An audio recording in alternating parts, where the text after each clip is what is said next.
हमारे साथ बाजार के जाने माने दिग्गज और मार्सिलस इन्वेस्टमेंट के सौरभ मुखर्जी साहब भी कार्यक्रम में शामिल हो रहे हैं। सौरभ सर, स्वागत है आपका। सबसे पहले एक राय आपसे ग्लोबल मार्केट्स पर लेना चाहता हूं। जिस तरह से अमेरिकी बाजार रिजल्ट सीजन में ट्रेड कर रहे हैं, क्या वहां से क्या संकेत निकालें और हमारे लिए अमेरिकी बाजारों से ग्लोबल मार्केट से क्या संकेत है, वो बताएं सर पहले। देखिए, जो हमारे लिए सबसे बड़ी खुशखबरी है कि फेडरल रिजर्व हो या ईसीबी हो या यूरोप की सरकार, यूरोपियन यूनियन हो या यूएस सरकार हो, पूरी स्टिमुलस की ये लोग जो स्टिमुलस पे जिनका जो फोकस है वो पूरी तरह से बरकरार है। फिस्कल स्टिमुलस भी, मॉनेटरी स्टिमुलस भी, सारे बंदूकों से फायर कर रहे हैं ये लोग। अगर मेरा जो अनुमान है, लास्ट 3-4 महीनों में यूरोप, अमेरिका और जापान को ऐड कर ले तो $11 ट्रिलियन का स्टिमुलस बनता है। इतिहास में कभी इस प्रकार का स्टिमुलस इतने कम समय में कभी देखा नहीं गया है। सो इस प्रकार का अगर स्टिमुलस ये डालते रहे और जो पूरी इंडिकेशन डालते रहेंगे, यूएस प्रेसिडेंशियल इलेक्शन आगे है, यूरोपियन यूनियन भी एक संगीन हालत में है, तो वो पूरी तरह से पैसा डालते रहेंगे।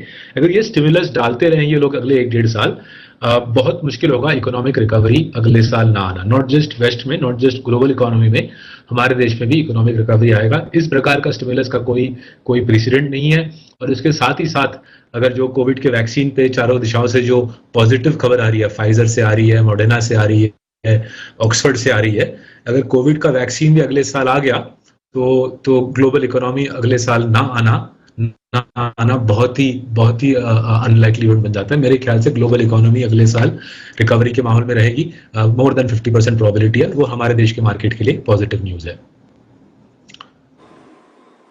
तो ये पॉजिटिव जो दिख रहा है वो प्राइस में है 11,200-300 पर जब हम निफ्टी पर हैं, या बाजारों का मोमेंटम इतना स्ट्रांग है कि यहां से भी और जाएंगे? भारतीय बाजारों के लिए आउटलुक क्या है सर आपका?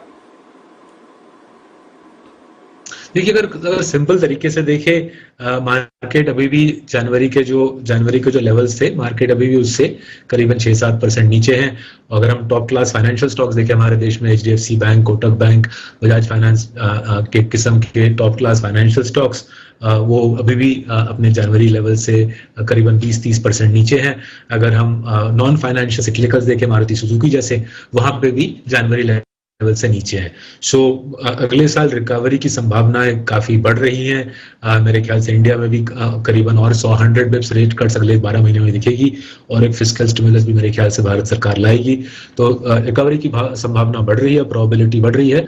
स्टॉक्स अभी भी अच्छे क्वालिटी फाइनेंशियल स्टॉक्स में, मैं आलतू फालतू स्टॉक्स की डिस्कशन नहीं कर रहा, मैं बिल्कुल टॉप क्वालिटी स्टॉक्स की डिस्कशन कर रहा हूँ। वो अभी भी जनवरी के लेवल से 5 से 20% नीचे हैं। सो मेरे ख्याल से वैल्यूएशंस आज की डेट में किसी के दिमाग में वैल्यूएशंस की चिंता नहीं होनी चाहिए। तो फोकस होना चाहिए कि फंडामेंटल्स किस प्रकार से, किस रफ्तार से रिकवर करेंगे। ये अगर ये स्टॉप स्टार्ट रिकवरी का सिलसिला बरकरार रहा, जो मेरे ख्याल से बेस केस सिनेरियो होना चाहिए कि स्टॉप स्टार्ट रिकवरी, 3 हफ्ते आगे बढ़ेंगे, 1 हफ्ता लॉकडाउन रहेगा, 3 हफ्ते आगे बढ़ेंगे, 1 हफ्ता लॉकडाउन रहेगा, ये सिलसिला बरकरार रहा, देन अगले साल रिकवरी आने की संभावना काफी हाई हो जाती है। और इसलिए मेरे ख्याल से उस मुताबिक निवेश करना चाहिए कि recovery, India early stages recovery में है और अगले 2-3 सालों को इस रिकवरी का पूरा फायदा उठाना चाहिए। ओके, रिकवरी का फायदा उठाना चाहिए। 2-3 साल हमारे यहाँ भी रिकवरी, और अगले 1 साल में ब्याज दरों में 1% कटौती की उम्मीद कर रहे हैं। तो क्या इसकी शुरुआत सर अभी 6 तारीख की पॉलिसी से होगी? उसमें भी आपको लगता है कि कुछ ब्याज दरों में कटौती होगी सौरभ सर? जो आरबीआई के पास जो आज फ्रीडम है, जो उनके पास जो पूरी तरह से उनको जो फ्रीडम मिल रही, करेंसी पे दबाव नहीं है, करंट अकाउंट सरप्लस पे, इंडिया का करंट अकाउंट यूजुअली डेफिसिट में होता है, आज यहाँ पे हमारे पास करंट अकाउंट सरप्लस है, बैलेंस ऑफ पेमेंट्स की कोई दिक्कत नहीं है, आरबीआई की FX reserves all time high पे है। सो मेरे ख्याल से आरबीआई मॉनेटरी रिलैक्सेशन की इंडिकेशन देगा, थोड़ा सा इन्फ्लेशन के बारे में बोलेगा, बिकॉज उनका फर्ज बनता है इन्फ्लेशन पे नजर रखना, बट मोटा मोटी आरबीआई बोलेगा कि सिस्टम में लिक्विडिटी पूरी तरह से बरकरार रखेंगे, और उसके साथ ही साथ और मॉनेटरी लूजिंग की मेरे ख्याल से भारी इंडिकेशन दी जाएगी। रेट कट इस बार करे ना करे मैं आपको बोल नहीं पा रहा, बट जो पूरा इंडिकेशन रहेगा कि मॉनेटरी पॉलिसी में और लूजनिंग आएगी और रेट कट्स आएंगे, ना आने की कोई मेरे को कोई कारण नहीं लगती। इकोनॉमी में जरूरत है और सस्ते पैसे की, करेंसी या एफएक्स सिचुएशन में कोई चिंता की बात नहीं है, एंड इसलिए मेरे को लगता है कि आरबीआई पॉजिटिव इंडिकेशन देता रहेगा और अगले 1 साल में 100 बेसिस पॉइंट हमको रिडक्शन मान के चलना चाहिए। ऐसा सोचिए US 10 year bond yield last 6 महीने में 300 बेसिस पॉइंट गिरा है। हमारे देश में रेट्स गिरे हैं 200 बेसिस पॉइंट, 100 बेसिस पॉइंट का अभी भी एक हेडरूम है, उसका इस्तेमाल मेरे ख्याल से आरबीआई अगले 12 महीने में करेगी। ओके, तो ये है आपके लिए रेट्स पर राय। लेकिन कुछ और सेक्टर्स और स्टॉक्स इंटरेस्टिंग है जिस पर मैं सौरभ सर से बात करूंगा, लेकिन उससे पहले बता दूं कि बाजार निचले स्तर से बेहतरीन रिकवरी। सौरभ जी हमारे साथ हैं इस वक्त और उनसे लेते हैं राय एक स्पेशल स्पेस पर जहां पर उनकी बड़ी गहरी पकड़ है, और वो है एनबीएफसीज की। सर, एनबीएफसीज निचले स्तरों से देखेंगे तो बहुत ही बेहतरीन रिकवरी हुई है, ऊपरी स्तरों से देखेंगे तो ऐसा लगता है अभी भी अपसाइड बाकी है। शेयरों के दाम और साथ ही फंडामेंटल्स, उनको देखते हुए क्या राय है आपकी? कौन से स्टॉक्स आप ट्रैक करते हैं एनबीएफसीज में जहां पर आप राय दे सकते हैं खरीदने बेचने की, वो भी बताएं सर। देखिए, हमने इस मंडे हमने अपना फाइनेंशियल फंड शुरू किया। तो हमारी जो सोच है कि अगले 2, 3, 4 साल में जो टॉप क्वालिटी बैंक्स हैं, टॉप क्वालिटी एनबीएफसीज हैं, जो दिग्गज लाइफ इंश्योरर्स हैं, टॉप जनरल इंश्योरर्स हैं, इन सारे कंपनीज को खूब फायदा रहेगा। जो इकोनॉमिक रिकवरी में जाहिर है फाइनेंशियल सर्विसेज स्टॉक्स अच्छे करते हैं, लेकिन हमारे ख्याल से इस बार जो इकोनॉमिक रिकवरी होगी, एक उसमें एक थोड़ा सा एक ट्विस्ट होगा। इकोनॉमिक रिकवरी में ट्विस्ट क्या होगी? पीएसयू बैंक के पास पैसे नहीं होंगे। पीएसयू बैंक को ऑब्वियसली मोरेट का धक्का जबरदस्त लगेगा, और बिकॉज फिजिकल सिचुएशन सरकार की कुछ खास तौर पर अच्छी नहीं है, फिजिकल सिचुएशन सरकार की अच्छी नहीं है, तो इसलिए सरकार स्टिमुलस कम डाल पाएगा और पीएसयू बैंक के बैलेंस शीट में भारत सरकार पैसा नहीं डाल पाएगा। राइट, तो अगर पीएसयू बैंक के पास पैसे नहीं है, प्राइवेट सेक्टर बैंक के लिए बहुत फायदा रहेगा। साथ ही साथ एनबीएफसी सेक्टर में जो साफ नजर आ रहा है कि जो कमर्शियल पेपर मार्केट है वहां पे एक बड़ा गैप बन जा रहा है। एचडीएफसी, बजाज फाइनेंस दिग्गज एनबीएफसी हैं, इनको पैसा मिल रहा है कमर्शियल पेपर मार्केट में 202 percentage points cheaper than even second रंग एनबीएफसी। मैं जो हाउसिंग फाइनेंस कंपनी उनकी बात नहीं कर रहा, अगर हम दूसरे अच्छे एनबीएफसी देखें जैसे श्रीराम ट्रांसपोर्ट, चोला, इनके कंपैरिजन में बजाज फाइनेंस एचडीएफसी को 1.5 to 2 परसेंटेज पॉइंट पैसा सस्ते में मिल रहा है सीपी मार्केट में।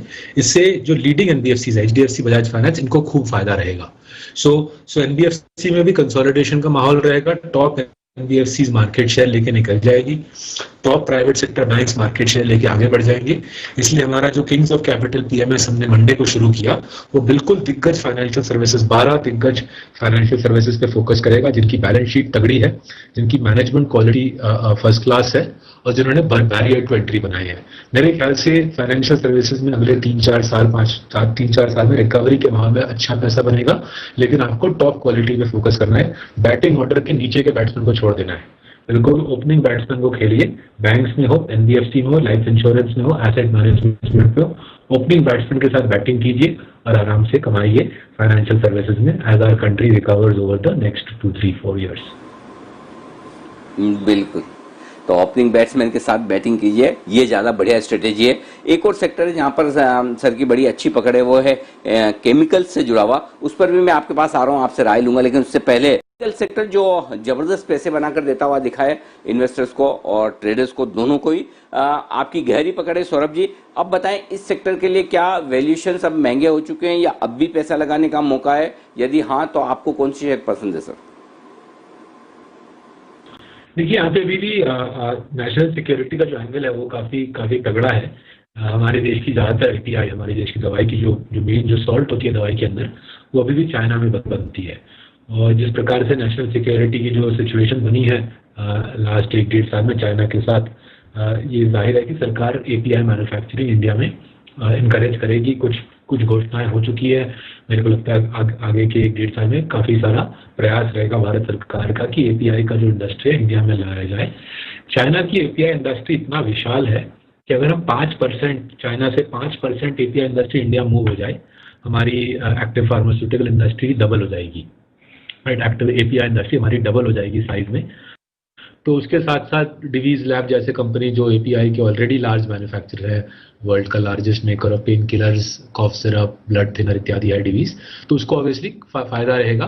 बट उसके जो सप्लायर है जैसे जीएमएम फॉडलर, अल्काइल अमीन्स, जो डिवीज लैब के सप्लायर है, जीएमएम फॉडलर, अल्काइल अमीन्स दूसरे कंपनीज को भी सप्लाई करते हैं जो एपीआई में हावी है। तो जो मैन्युफैक्चरर एपीआई उसको तो रहेगा ही फायदा, लेकिन उनके सप्लायर को भी रहेगा। उनके सप्लायर एपीआई इंडस्ट्री के सैकड़ों सप्लायर होंगे। पकड़ में, मेरे नॉलेज में जो है, हमारे पोर्टफोलियोज में जो है वो अल्काइल अमीन्स और जीएमएम फॉडलर है। सो मेरे ख्याल से एक लंबी स्टोरी है इसकी काफी अहमियत है एक्सपोर्ट्स के एंगल से, नेशनल सिक्योरिटी के एंगल से। हमारे देश के पास प्रोसेस केमिस्ट्री स्किल सेट अच्छी है और पूरा सप्लाई इकोसिस्टम इंडिया में है। हाँ, यही बात है कि हमारी कॉस्ट थोड़ी ज़्यादा है चाइना से, लेकिन जब नेशनल सिक्योरिटी की बात होती है कॉस्ट की चिंता कम होती है। इसलिए मेरे ख्याल से इस इंडस्ट्री में अगले 1, 2, 3, 4 साल आपको काफ़ी बड़ा बूम देखने को मिलेगा। ठीक बात है। तो ये है आपके लिए केमिकल सेक्टर पर राय, और 2 स्टॉक हैं सौरभ सर को बहुत पसंद इस स्पेस में, जीएम फॉडलर और साथ ही अल्काइल अमाइंस। वो तो मुझे याद है सिद्धार्थ जी ने भी कुछ समय पहले इन स्टॉक्स को रिकमेंड आपके लिए जरूर किया था। सौरभ जी, आपसे विदा लेंगे। बहुत बहुत शुक्रिया सर हमारे लिए वक्त निकालने के लिए, और बाजार, ग्लोबल मार्केट्स और सारे सेक्टर्स पर अपनी राय हमारे दर्शकों के साथ शेयर करने के लिए। आइए अगला बिगुल है